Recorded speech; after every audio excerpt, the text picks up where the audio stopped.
Hi friends, welcome to SP natural farms. Daily మార్నింగ్లోనే ఫామ్కి వచ్చేసి డోర్ ఓపెన్ చేసి చూసేసరికి ఒక కోడిపిల్ల అయితే చనిపోయి ఉంది కింద. ఏంట్రా అని చూసేసరికి అది డిసీజ్ తోటే చనిపోయిందని అర్థమైంది.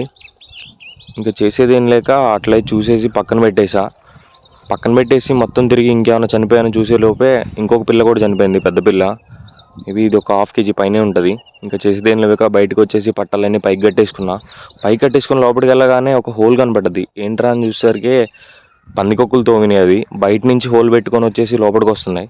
సో హోల్ క్లోజ్ చేసేసి డైలీ లాగానే ఫీడ్ ఇచ్చేసా. ఇంకా ఫీడ్ ఇచ్చేసరికి మళ్ళీ లోపల ఫీడ్ ఇస్తుంటే ఇంకొక పిల్ల డౌన్ అయింది, అంటే చనిపోయే స్టేజ్లో ఉంది. ఇంకా దాన్ని అలా చూసేసి పక్కన పెట్టేసా. ఈరోజు టెస్ట్కి వెళ్ళాలి. టెస్ట్కి వెళ్తే మనకు అర్థమవుతుంది అసలు ప్రాబ్లం ఏంటి, ఏం మెడిసిన్ వాడాలని చెప్తారు. సో టెస్ట్కి వెళ్ళాక మళ్ళీ ఇంకో వీడియో చేస్తా. డైలీ రొటీన్లానే ఇంతకుముందు వాడే యాంటీబయాటిక్స్ ఇచ్చేసా. లీటర్కి 2.5 ml లెక్క యాంటీబయాటిక్స్ ఇచ్చేసా. సో మెడిసిన్ తీసుకొని కలిపేసి డ్రింకర్లో అయితే కలిపేసాం. సో నెక్స్ట్ వీడియోతో మళ్ళీ కలుద్దాం.